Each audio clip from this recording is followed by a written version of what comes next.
Who really runs Europe? The answer is straightforward. Two nations dominate on entirely different dimensions. By 2023 data, Germany's GDP stands at roughly $4.5 trillion. France sits at roughly $3 trillion. Germany's trade surplus runs at approximately $220 billion a year.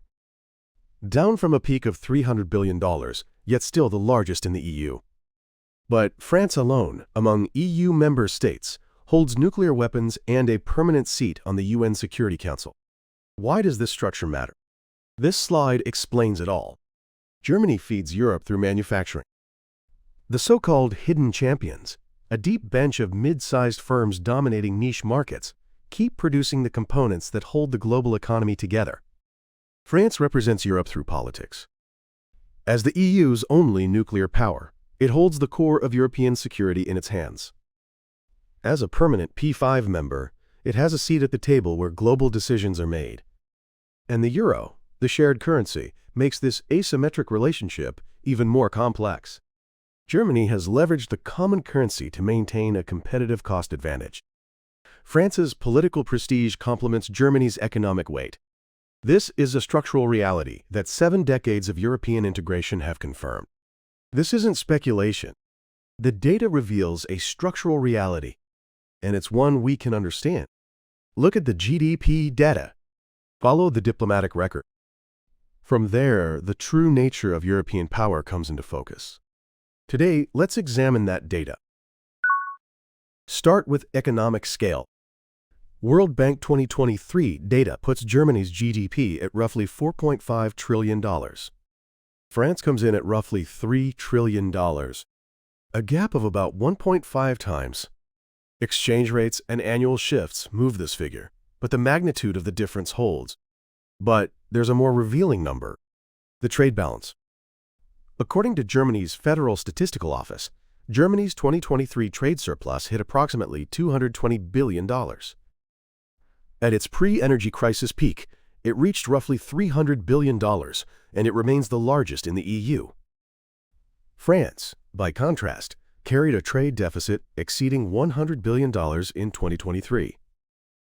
In 2022, it hit a record deficit of approximately $175 billion. What does this gap tell us? Germany sells to the world and draws wealth in.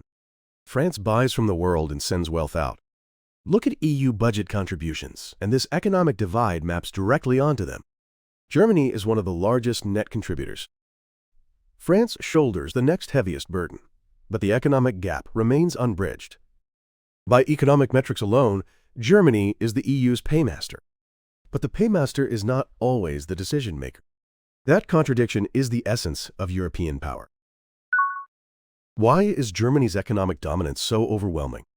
Manufacturing.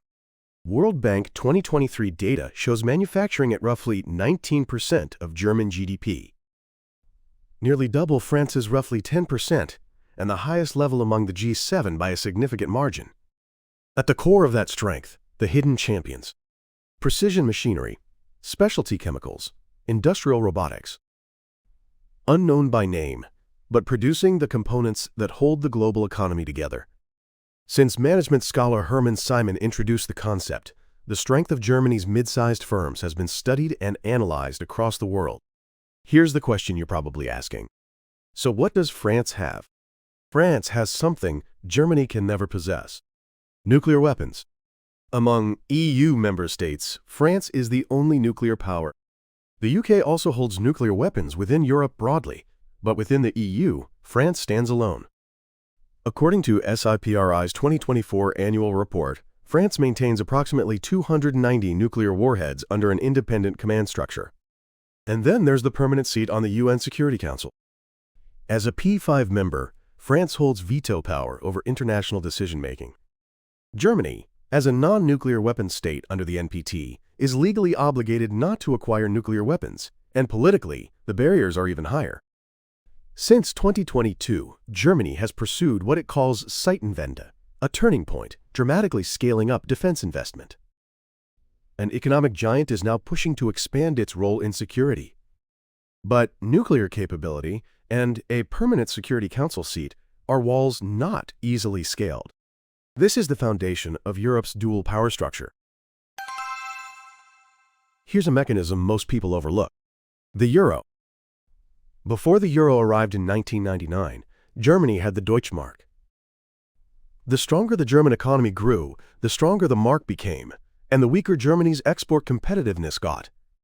That's the logic of currency. But after euro adoption, what happened? Germany began sharing a currency with Italy, Spain, France, and Greece.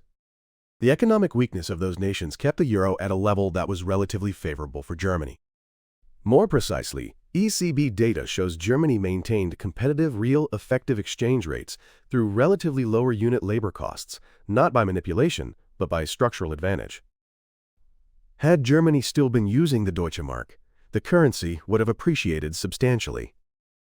Export competitiveness would have declined, and sustaining a trade surplus exceeding $200 billion a year would have been far more difficult. To be clear, this was not a benefit Germany engineered unilaterally. It is a structural asymmetry built into the architecture of the common currency. France, sharing that same currency with Germany, has seen its trade deficit widen within this structure. In 2022, it hit a record deficit of roughly $175 billion. This is the invisible asymmetry of power that the euro has created inside the EU. The balance of power within the EU is not fixed. The Merkel era, 2005 to 2021. For those 16 years, Germany was the EU's de facto decision-maker. When Greece teetered on fiscal collapse during the 2010 euro crisis, Germany wielded enormous influence over the rescue terms. The negotiations ran through the ECEC-BIMF Troika framework, but Berlin's preferences were deeply embedded in the austerity and structural reform conditions Athens had no choice but to accept. Then Macron arrived in 2017, and something began to shift. France put forward the concept of European strategic autonomy, reduce dependence on the United States, build Europe's own defense capacity. This was an agenda Germany could not lead. Then came the COVID crisis of 2020. Macron persuaded Merkel, and using a Franco-German joint proposal as the foundation, secured the creation of Next Generation EU, a European recovery fund of up to 750 billion euros. The European Commission issuing common debt, a turning point in the history of European integration. But since 2024, shadows have begun to fall across this picture. Macron's ruling coalition suffered a crushing defeat in European Parliament elections, and he dissolved the National Assembly. France's fiscal deficit has exceeded 5.5% of GDP, putting it at risk of triggering EU excessive deficit procedures. Germany recorded negative GDP growth of -0.3% in 2023, sliding into recession. With both Germany and France seeing their domestic foundations shake, a power vacuum is forming. Here's a reality we cannot afford to miss. The German economy now faces a serious structural crisis. For years, Germany's business model rested on two pillars: factories powered by cheap Russian natural gas and the export firepower to sell high-value products to the world. The war in Ukraine in 2022 snapped one of those pillars without warning. Chemical and heavy industries face surging energy costs, scaling back production, relocating factories abroad. IMF projections as of 2024 show German economic growth stagnating. The phrase "sick man of Europe" is resurfacing. It was last used when the German economy slumped in the 1990s. You might be thinking this right now. So what is Germany doing about it?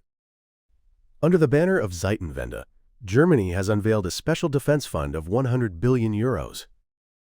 As its economic dominance wavers, it is beginning to seek its footing through an expanded military and security role. But this signals that the division of labor with France is not locked in, while also showing how difficult that transition will be to execute. Now let's bring today's analysis together. Here's what the data reveals. First, economic asymmetry. World Bank 2023 data puts Germany's GDP at roughly 1.5 times France's. The trade balance gap is staggering. Germany runs an annual surplus of roughly $220 billion, while France carries a deficit exceeding $100 billion. The euro as a common currency has structurally locked in this competitiveness gap. Second, political asymmetry. France, per SIPRI estimates, holds approximately 290 nuclear warheads, the EU's only nuclear power, and wields veto authority as a UN Security Council P5 member. Germany remains a non-nuclear weapon state under the NPT, but with Zeitenwende, it is pushing to expand its security role, placing this division of labor in a period of transition. Third, structural change. Germany recorded negative growth in 2023. France's fiscal deficit has deepened to a critical level. With both nations' domestic foundations shaking, the EU is building joint procurement frameworks like EDIRPA, and defense decision-making is shifting toward EU institutions themselves. The dual structure of economic Germany, political France, may be in the process of being rewritten by a third axis, the EU as an institution.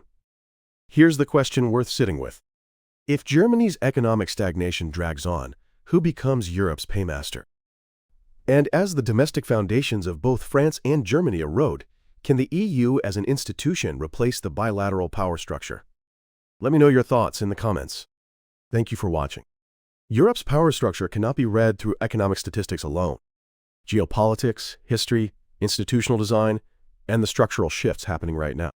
This channel analyzes the truth of the world from all of those perspectives with data.